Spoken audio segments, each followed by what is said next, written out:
আজকে বিকেলবেলা আমি আর ভাই চলে গিয়েছিলাম বালুরঘাট বিশাল মেগা মার্টে। কারণ আমাদের কিছু জিনিস কেনার ছিল। আর ভেবে তো যাই বাড়ি থেকে যে যেই জিনিসগুলো কেনা শুধু সেই জিনিসগুলোই কিনবো, কিন্তু এইসব শপিং মলে গিয়ে দেখি যে ফেরার সময় কিনতে গেছিলাম যেই জিনিসগুলো, সেই জিনিস না কিনলেও অন্যান্য অনেক জিনিস কিনে এনেছি। প্রথমে মলে ঢুকেই আমরা যেটা কিনতে এসেছি সেটা না কিনেই চলে গেছিলাম মল এক্সপ্লোর করতে, মানে মলে কী কী নতুন জিনিস এসেছে সেগুলো ঘুরে দেখতে। সেই কারণে প্রথমেই আমি চলে গেছিলাম সেকেন্ড ফ্লোরে। আর সেকেন্ড ফ্লোরে গিয়েই আমি দেখি যে অনেক নতুন নতুন জুতোর কালেকশান এসছে। ফার্স্ট ফ্লোর এই জন্যই ঘুরিনি, কারণ ফার্স্ট ফ্লোরে তখন অনেকটাই ভিড় ছিল, অনেক লোকজন ছিল, তো ভাবলাম যে আগে ওপরের ফ্লোরগুলো দেখে আসি, তারপরে না হয় নিচের ফ্লোরটা দেখব। সেই কারণে সেকেন্ড ফ্লোরে গিয়ে দেখি অনেক নতুন নতুন জুতো এসেছে। জুতোর কালেকশান সত্যি খুব ভালো ছিল। আর সবচেয়ে বড় ব্যাপার, এখানে সমস্ত কিছুই খুব চিপ প্রাইসে পাওয়া যায়। জানি না এত সস্তায় ওরা কীভাবে দেয়, কিন্তু দেয় এইটুকু জানি। এখানে ছোটোদের জুতো থেকে শুরু করে বড়দের জুতো, স্লিপার্স, ক্রক্স, অনেক রকম জিনিস ছিল। আর এবার গিয়ে দেখলাম যে একটা জায়গা পুরো ট্রলি ব্যাগ দিয়ে ভর্তি, মানে প্রচুর ট্রলি ব্যাগের কালেকশন ছিল। তার সাথে ছিল অনেক স্কুল ব্যাগ আর প্রচুর টেডি বিয়ার, যেগুলো দেখতে তো আমার খুব ভালো লাগছিল, কিন্তু এগুলো কিনতে আমার একদম ভালো লাগে না। এরপরেই দেখলাম স্টেশনারি ডিপার্টমেন্ট, যেখানে বিভিন্ন ধরনের পেন ছিল। আর একটা পেন বেশ ভালো লাগলো, পেনটা পুরো পেপার পেন, পেপার দিয়ে তৈরি, ভালোই লাগলো জিনিসটা দেখে। এরপরে দেখলাম যে খুব কম দামে ডিনার সেট দিচ্ছে। আর এই দিকে ছিল বিভিন্ন বাচ্চাদের খেলনার জিনিস। যদি কোনো বাচ্চার বার্থডে হয় আমি ম্যাক্সিমাম টাইম এখান থেকেই গিফট কিনে নিয়ে যাই।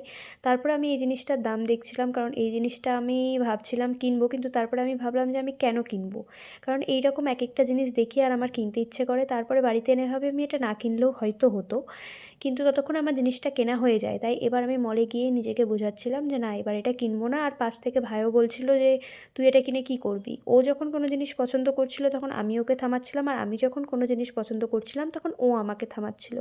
এইভাবে আমরা চেষ্টা করছিলাম যে আমরা যাতে কোনো ফালতু খরচ না করি, কিন্তু ওই যে শখের দাম লাখ টাকা, তাই যেটা কেনার শখ হয় সেটা কিনতেই হবে। তখন মাথায় ওই জিনিসটাই চলে যে এটা কিনতেই হবে। এরপরে আমি আরও জিনিস ঘুরে ঘুরে দেখছিলাম, যেখানে ননস্টিকের কড়াই ছিল আর এক ধরনের বোতল ছিল, যেগুলো আমার খুবই পছন্দ হয়েছিল। আর এই দিকটা ছিল পুরো বটল কালেকশন, বিভিন্ন ওয়াটার বটল ছিল, ছোটদের বড়দের স্টিল, আরও অনেক কিছু। আর এখানে ছিল কিছু স্প্রে বটল, যেগুলোর দাম ছিল মাত্র 60 টাকা।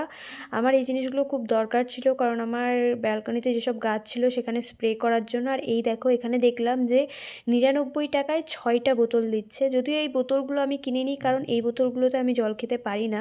এই বোতলগুলোর মুখগুলো অনেকটা বড় হয়, আমাদের অসুবিধা হয় জন্য আমরা কখনোই এই বোতলটা ইউজ করিনি। আর এখানে গিয়ে আমি বিভিন্ন কিচেন মপস দেখছিলাম, কিন্তু ওই যে আমরা বাঙালি, আর বাঙালিরা রান্নাঘর বা কোনো কিছু মোছার জন্য নতুন কাপড় কিনবে তা তো হতেই পারে না।